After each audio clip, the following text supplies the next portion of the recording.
Hey, I'm Ron Drodos from keyboardimprov.com, and welcome to our journey through the real book number 238, which is Wayne Shorter's Miyako, named for his daughter. It's one of his great ballady type pieces. It's really like a ballad waltz, slow waltz, but more kind of a ballad feel. Doesn't really move like a traditional jazz waltz would. It's more like a 1, 2, 3, 1, something like a little slower, really beautiful thing. We're going to help you get started with the tune, or if you've already been playing it, take it a little further and how to get into practicing a tune like this, how to make it our own, how to learn how to play it, basically. So yes, we're going through the real book one tune by one tune, and we've done 238 of these. So thanks for joining me here on this journey, whether you just joined me for this video or you've been going through all of them with me. So it's our journey together and our journey through music, really, our own musical development. That's what's most important. So Miyako, 1967. It's on Wayne's album Schizophrenia, which also featured Herbie Hancock. Basically, Wayne's Blue Note recordings as leader in the 60s either had Herbie Hancock or McCoy Tyner on piano. And one of the kind of unusual but nice features about his recordings was that most of them, I think, except for the album Etc., which is probably my favorite actually, but most of them featured Wayne and at least one other horn player, sometimes two, like Wayne on tenor sax, and then either a trumpet player like Freddie Hubbard, or also occasionally alto sax, or a trombone or something like that. Because he's an arranger and composer too, right? Well, obviously composer, but an arranger, orchestrator. So he likes those kind of horn textures, those inner voice, the alto and tenor voice lines, which he had done with Art Blakey's Jazz Messengers for three horns, had arranged a lot of music for that. So he would revisit that sometimes on his Blue Note records. But often it's just one horn, or, well, two horns, and sometimes just one horn. But whatever the instrumentation, he would often take one tune on the album, a slow tune like this, and he would not have the other horn players play on it. So it would just be tenor, and then piano, bass, drums, rhythm section. And those are some of my favorite tunes. My favorite one of all is on Etc. It's Penelope. If you haven't heard that, check it out. And I love some stuff that Herbie did on it, where he and Wayne, if you listen to Penelope, got into one of these things where they're going like that texture, and Wayne would do it, and Herbie. It's one of those things that just made an indelible impression on my playing, and I use it all the time, or something like that. Sometimes we can just listen to one thing over and over that we like for years, coming back to it, and then it becomes part of our playing. Just like Wayne took things from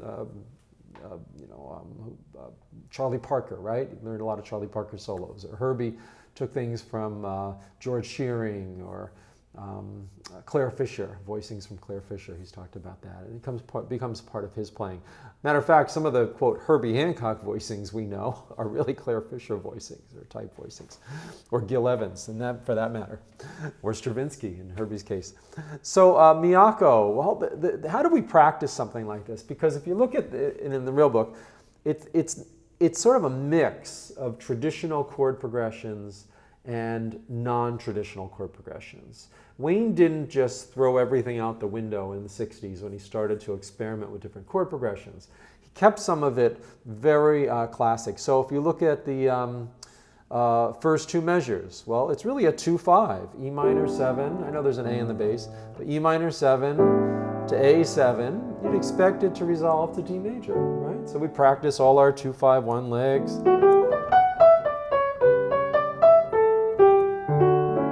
Whatever, and we go to the 1 chord. Well, he doesn't go to 1. He goes to a C sharp minor 7 over F sharp, which is really like an F sharp 9 sus chord. So what do? Well, we can't really play that lick. We can kind of play some things like it. Then we can even resolve to the F sharp like we did before, but sort of the underlying harmony changes, the orchestral color changes, not orchestral color, the harmonic color changes. Whoa! So we have to learn how to hear melodically through that. You can just practice these simple melodies.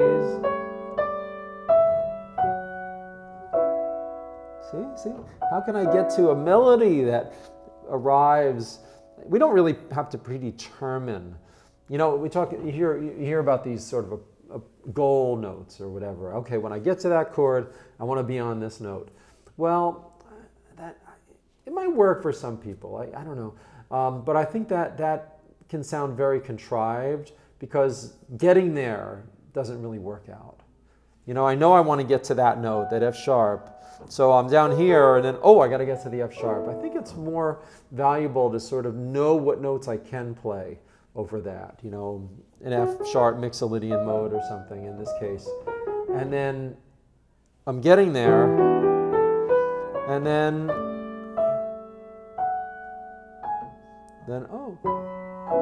okay, now it's time. Which note do I pick? And develop our ear and intuition, not predetermining it so much. Might help a little bit at the beginning, but it's not going to get you very far. It's better to develop our intuition at that moment. Where does it want to go? And start hearing something. And if you play a note that doesn't sound good, just go up a half step or something, right? And then know next time not to play that. A lot of times we do something 2, 3, 4 times and it doesn't really sound good and we give up. We say, I can't do this. Well, of course you can do it. You just have to keep going and use your intuition. We want to develop our intuition, not learn a bunch of rules. That's a good one. All right. The next 4 measures, E minor 7, E flat minor 7, D minor 7, G7, flat 5. That's very traditional. That's like a 3, flat 3, 2, 5, and it even resolves to C. And then it goes to A minor afterwards. So bars, 4, 2, 3, 4, 5, 6, 7, 8, 9, 10. 5 through 10 are very traditional. I'm playing it too fast.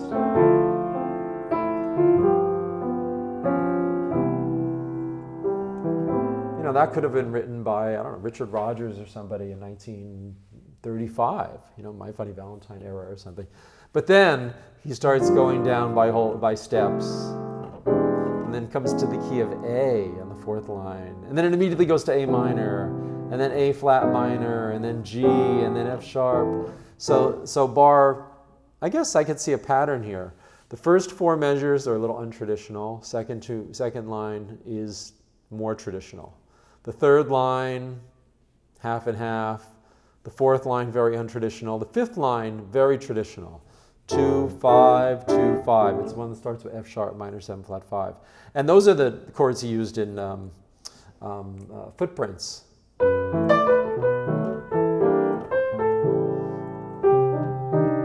Right? That's the hard part of footprints. He uses the same 4 chords here. So if you learn this tune, you can learn footprints.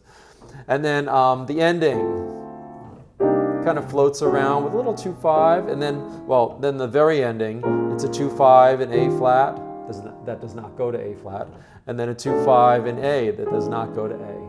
So like we've seen in some of these other videos with Wayne Shorter's tunes, there's often a mix of very traditional chord progressions that either don't resolve where you think they're going to resolve, or the whole chord progression just kind of goes from this chord to this chord. Okay, he's on E minor 7, and then what's he going to do after that? Well, go to F7, and then go to E flat 7, and then D minor, and it's kind of by his intuition as well. So I guess intuition is our common thread here. We want to develop our intuition in a very organic way by just trying to hear where things are going, and we might not get it right away.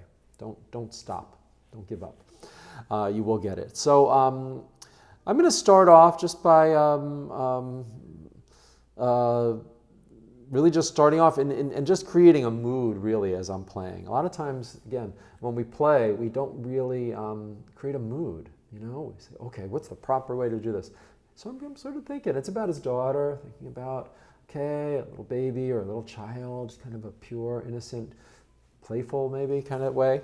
And then just see where it takes me improvisationally. It ends on an E7 flat 9, which is very unresolved. We'll see how that ends too. Interesting. Here we go, Miyako.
Wow, I did something I usually don't do on this tune. I actually resolved to the A minor.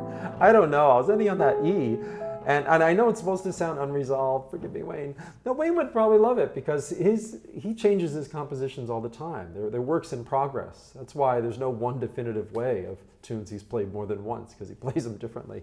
So, I don't know, it just seemed like it wanted to resolve, but I kind of superimposed a B minor over the A.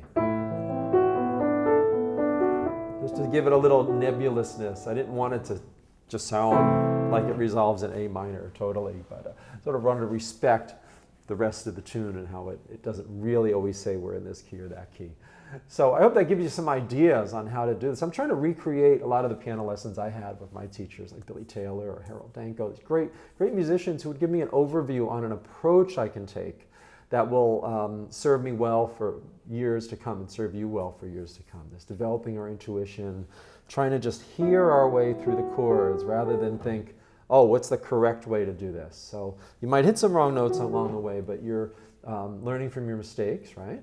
And also developing your intuition, which is going to be the thing that you can rely on the most, really. You learn the tune and then use your intuition and your ear. So we want to develop those two things, intuition and musical ear. Hey, thanks for joining me here on this journey through these wonderful standards. We're trying to come from a place of understanding. And again, those are the things that are going to help you in the long run. Intuition, ear, understanding, and yes, a lot of woodshedding, as they say, and just really getting these tunes, practicing a few measures at a time so I could really hear my way through these chords. Sign up for my video course if you're interested in developing your musicality. I've got hundreds of lessons there for you.